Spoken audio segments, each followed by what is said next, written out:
KPMG en Imagen. 7:42, ya estamos de vuelta en la primera emisión y vamos a hablar ahora de las nuevas ideas y tecnologías, así como de las tendencias en sostenibilidad que ofrecen el potencial para reinventar los negocios. Este fue un tema central en la pasada reunión del Foro Económico Mundial en Davos, donde pues quedó claro que para aprovechar esta oportunidad las organizaciones deben alentar, acoger y recompensar la innovación, así como adoptar continuamente sus modelos comerciales. Para hablar de ello nos acompaña, y se lo agradezco, Paul Knopp, quien es el presidente de KPMG en los Estados Unidos. Paul, thank you for being on our program. Good morning. Good morning, Pascal, and thank you for having me on your program. Voy a hablar con Paul Knopp y agradezco la oportunidad sobre las enseñanzas que ha dejado en este terreno el Foro Económico de Davos. Paul, you recently attended the World Economic Forum at Davos. Could you please highlight some of the key insights and learnings you gained at this forum?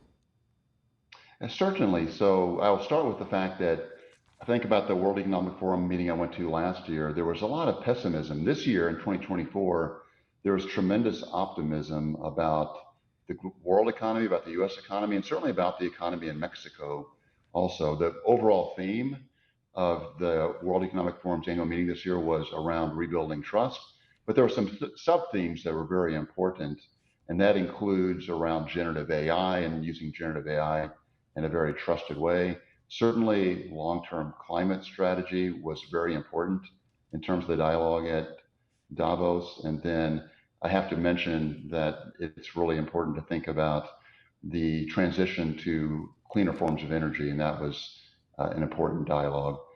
A lot of opportunity and a lot of risk, too, that was discussed at Davos. Bueno, voy a comentar lo que me ha respondido Paul Knopp. Nos dice que en 2022 había un gran pesimismo en ese foro y que fue todo lo contrario este año en Davos.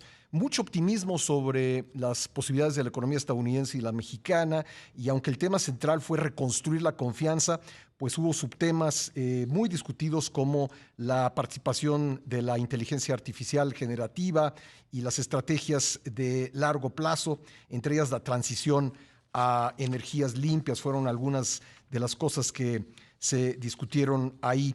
Y ahora, pues quisiera yo saber, pues cómo apoya KPMG a sus clientes en las iniciativas ASG e integrar estas iniciativas a la estrategia de largo plazo de la compañía. Paul, how do you support clients in their ESG initiatives and integrate these same principles across the firm?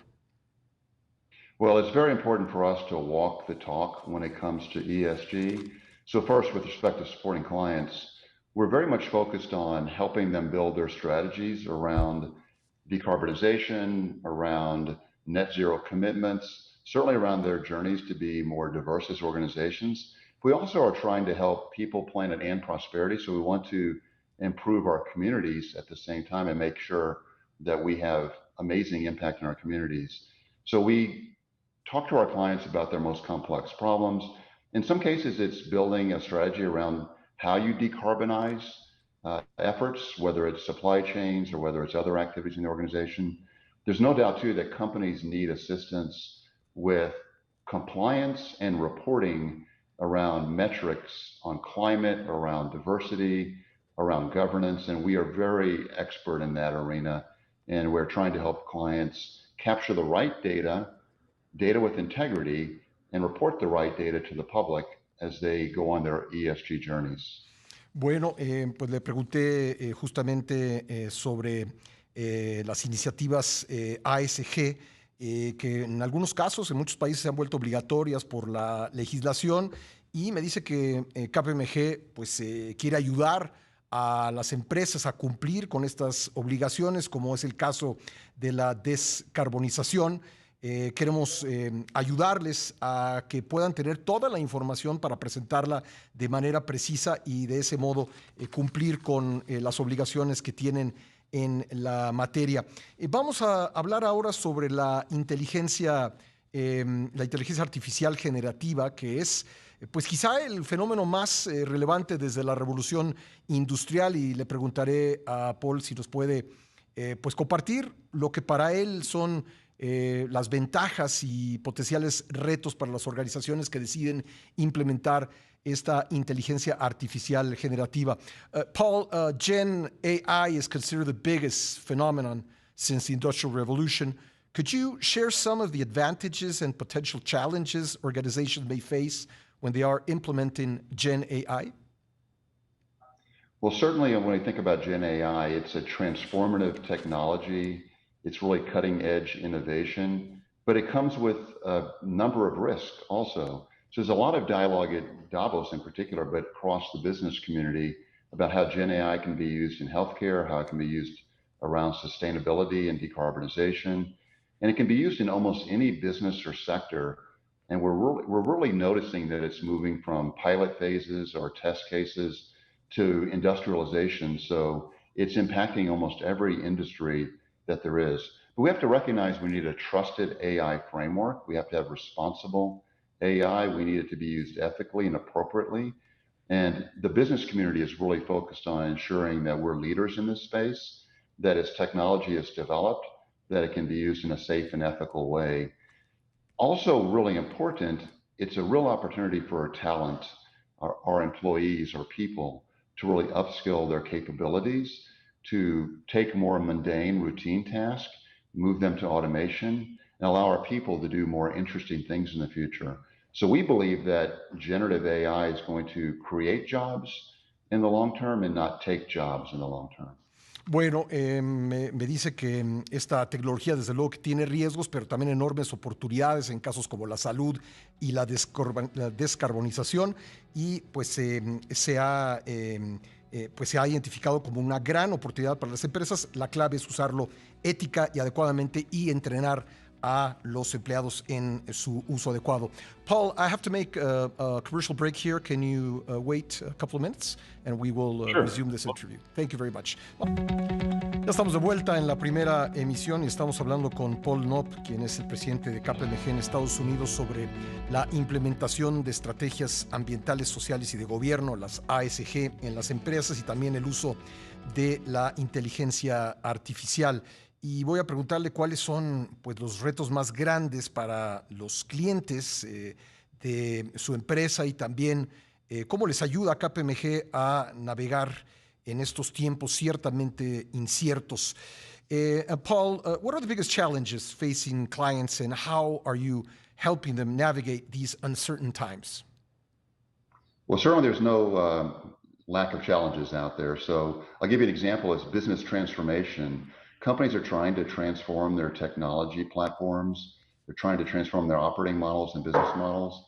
You know, a real example of this is the nearshoring impact on Mexico, with many companies nearshoring manufacturing and other innovation activities to the country of Mexico to be closer to the United States and to provide product to the United States. So that's a great example of what we see in the market today and where we're helping clients.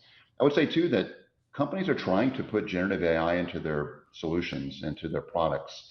And we're seeing a lot of opportunity to help companies think about how they bring generative AI to their customers and to their clients. And then there's no doubt that companies still are wanting to do transformative, significant mergers and acquisitions, deals, and that is something that we help companies with all the time.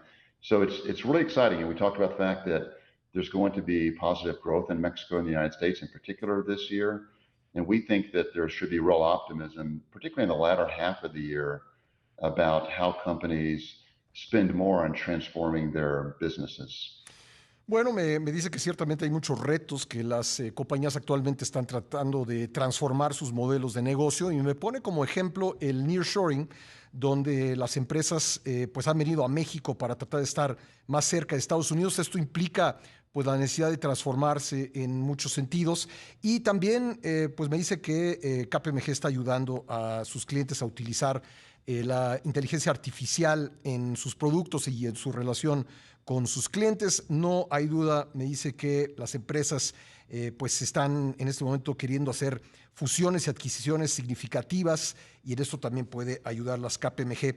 Y se dice Paul Knopp optimista en cuanto al crecimiento económico que tendrán las economías de México y Estados Unidos en este año de 2024. Paul, it was really interesting talking to you. Thank you for being on our program. Thank you for having me on your program today. Nice meeting you. Thank you. Es Paul Knopp, el presidente, el CEO de KPMG en los Estados Unidos.